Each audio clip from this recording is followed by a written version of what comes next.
Hi everybody, it's Susan Hill, animal communicator, and I'm talking to you about the electromagnetic fields that surround us in our modern world.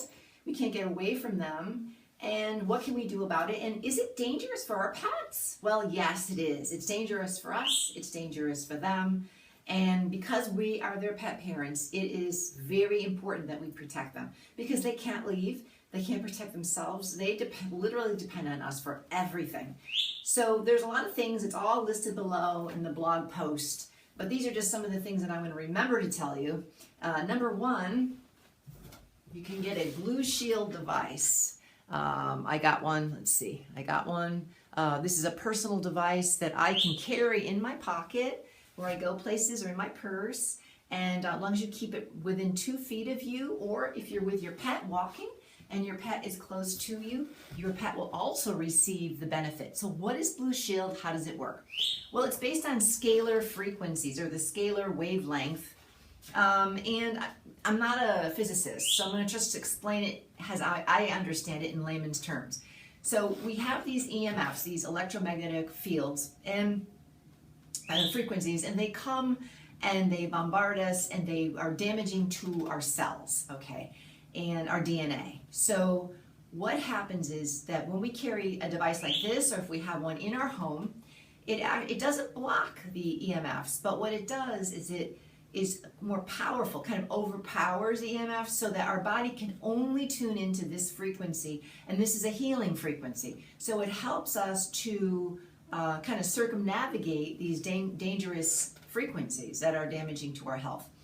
So definitely get one of these devices for yourself. I got the home pack that I plug in, like centrally located into a socket in my home. And not only does it protect my home, but probably everybody around me too. I do live in an apartment right now. And I have a wired connection to my laptop. However, my neighbors have Wi-Fi. And they don't understand. I've tried to explain to them. They don't want to hear it. They're just, mwah, mwah, mwah, they just don't hear anything I say. They can't grasp that health is important, or like what you put in your body is important. They just can't get it. So I can't change that. The only thing I can do is protect my little atmosphere, my little bubble here, and I do. So these are some important things. So a wired connection to your devices is it's actually very secure. So if you are going to do a broadcast, like a live stream, you won't have problems because Wi-Fi can be really spotty and it doesn't have a clear signal like a wired connection does. So you'll actually have a much better broadcast and it's much more dependable. So that's just really a great way to go. And it's safer for you, and it's going to help keep your home more habitable for your animals. Some things that you can do for your animals. Okay, so if you have a smart meter and anywhere around, and these are very, very dangerous, they emit tremendous amounts of radiation, which come into your home and can cause cancer and other things. So definitely get rid of it if you can. If you can't, move away from it as far as you can. Like, don't put your dog or cat or whatever right next to that. Move it as far away as you can. And if it's near your bedroom, get out of there because you're going to be spending considerable amount of time sleeping next to that, and you'll get headaches, and it's very dangerous.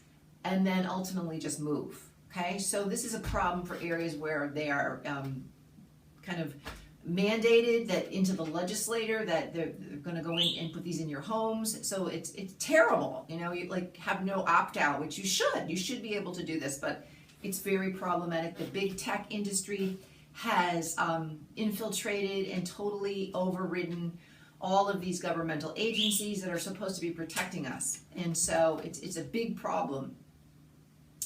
What can you do for your animals? Well, you can give them carbon-based supplements like activated charcoal. When you take in this carbon, it actually helps to shield the body from these radioactive fields, and also it helps to detoxify as well, and you can give them to basically any animal safely. I don't believe there's such a thing as giving too much, but again, you might want to consult a veterinarian or just research it for yourself how much you should give your pet. because every animal is a different size. So I'm just going to tell you what I do. I'm not really telling you to do this, but I'm just saying this is what I do. Okay, you can also do some of the C60 or C70, which is on the idea of these fullerene molecules, which are actually use shungite, which is, there you can see that. I got it in a pyramid form. I actually think I broke part of it off, but that's not going to bother it. But I have this in my kitchen. I try to put things in different areas to balance the energies. And although you may say it's just a rock, it's not just a rock. If you look, I have a link to a study done, but there are some Russian studies done with shungite, and they actually shielded rats, I think they were Windsor rats, and they bombarded them with quite a lot of radiation, and the rats were okay. I mean, nothing really happened to them. So the shungite acts as a shielding, kind of like when you go and have an x-ray and they put that lead on you, it's kind of like that. So you can actually get these shungite, you can make a necklace out of it, or you can get these pyramids or different shapes, put them around your bed, and they actually work to block radiation. So you can put one near your pet if you have a, and they also act to pull out heavy metals and toxins in water, so you can actually use it as a water filter as well. But if you had a fish tank, I believe you can put one in there. I'm not 100% sure, you better check on that. But I think you could put it at least on the outside of the tank and it would help. I don't know, but inside it might purify the water, but I don't think it would hurt the fish in any way. I'm pretty sure it wouldn't, but I'm not 100% sure. Okay, you could, what else can you do? So the shungite, just like the C60 and the activated charcoal, contain a compound called fullerenes. And the fullerenes, gosh, I have the explanation listed below because I looked it up on that study, but I think it's biochemical and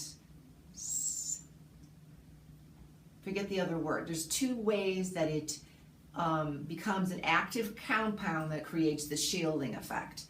And so it's very interesting, and it's a little bit over my head in terms of the science because I'm not a scientist, just a lay person like you are. I'm just really interested in what works. So those are some things you can do for your pets. And I would say making sure that your pets have proper mineralization as well, like the magnesium is really important because according to the study that I have listed below, as far as the health effects, it's causing cancer, it's mutagenic, and it disrupts the cell wall, causing an influx of calcium into the cells because it creates an issue with the voltage channel for the calcium voltage channel, and so that it pushes way too much calcium in, and this is what causes all the cell disruption and the mutagenicity, is that the correct term? Big issues, problems, danger warnings, cell toxicity.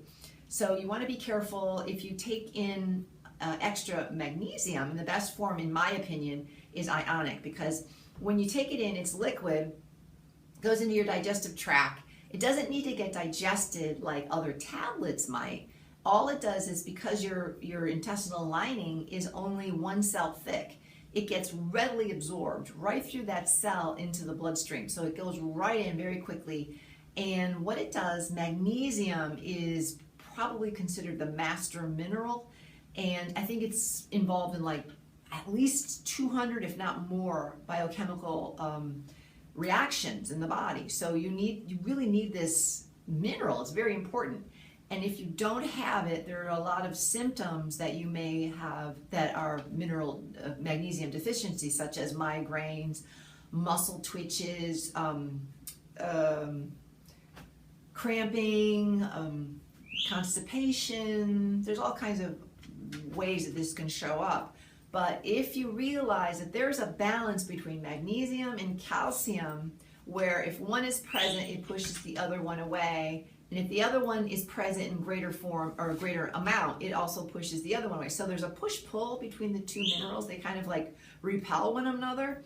If you have too much calcium and then you flood the system with extra magnesium, you're going to reduce the calcium. So that's another really fascinating way to approach this issue with the too much calcium within the cell from the EMFs.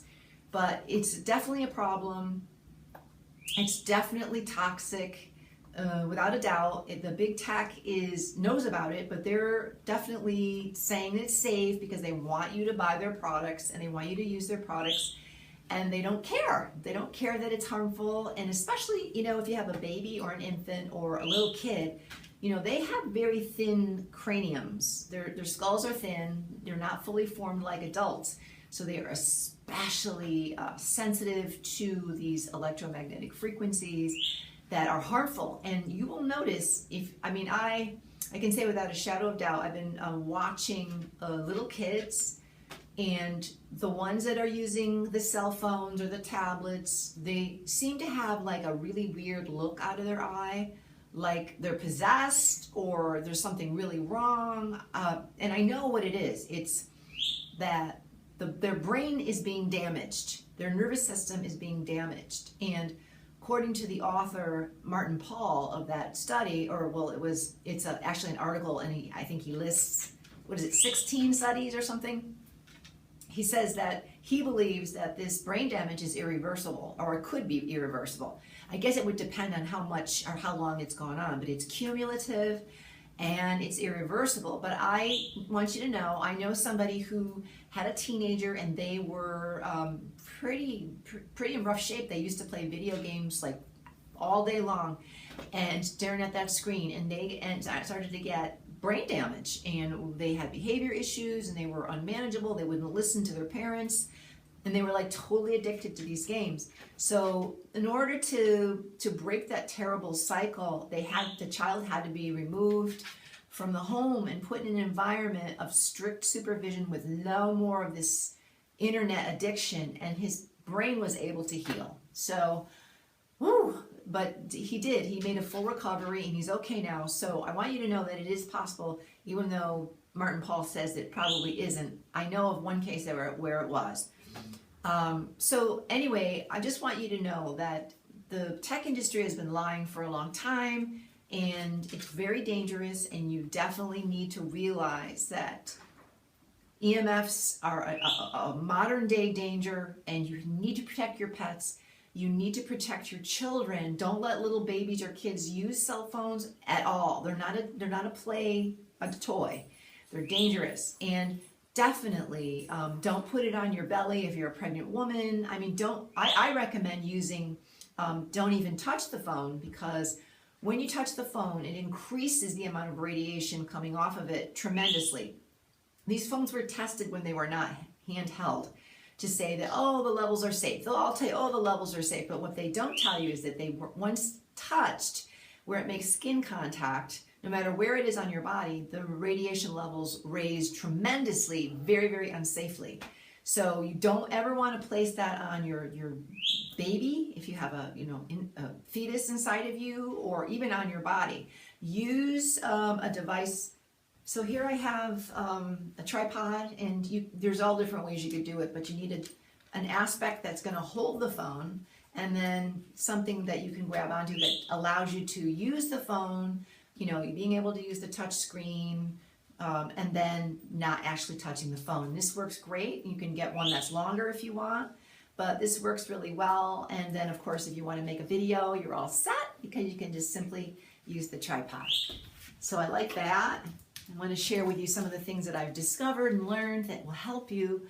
But at night, especially when you go to bed, I think it's important to shut off all electrical devices around your bed. If you have a bed with a metal bed frame, that's going to start to radiate with these dangerous... when you go to bed, you want to make sure that all your devices, anything electrical is turned off around your bed, because that will affect your sleep. No electric clocks. Definitely put your phone off and way away from you in another part of your home. All the lights are off. You want to blacken the shades. so that it's very dark, and you don't want any EMFs anywhere around your bed. I know people that sleep with their phone and then they wake up and they're disoriented, they have mental fog, brain fog, fatigue, and if you're suffering from any of this, then try it out. But another consideration is obviously to not use Wi-Fi at all in your home, only wired connections. But if you do have Wi-Fi, shut it off at night so that when you sleep, you're not getting bombarded 24/7. Another factor for your pets, to turn your Wi-Fi off when you leave the home, so their cells can get a break from this constant bombardment. One thing about that Blue Shield device is it does not interfere with your cell phone use at all. It doesn't, so that you're good there. And I don't think I've forgotten anything, but it's important to take care of yourself this way because it will make a huge difference. Oh, one final thought. When you're driving in the car, definitely turn your phone on to airplane mode, because when you're driving, the cell phone is searching for the signal, and what it does is it uses like your head. I don't know why this is, but it's absolutely true. And it's listed in your manual when you buy your cell phone, by the way, buried deep into it. So they never tell you any of this, the big tech companies, but you definitely do want to put your phone on airplane. But just imagine if you were a bus driver and you had all these people driving with their, in your coach with their cell phones all on. Just imagine the continuous amount of massive bombardment for this poor bus driver and all the people on the bus, unknowingly receiving all this dangerous EMFs. So I just want to bring this to your attention, and I've listed some different videos and things below that you can watch to gain greater knowledge. And this is a big problem in our society, and I'm trying to raise more awareness around it, and of course protect our pets and our children. So thanks for watching, and please share this page to your friends, and I'd love to hear from you soon. Peace and take care.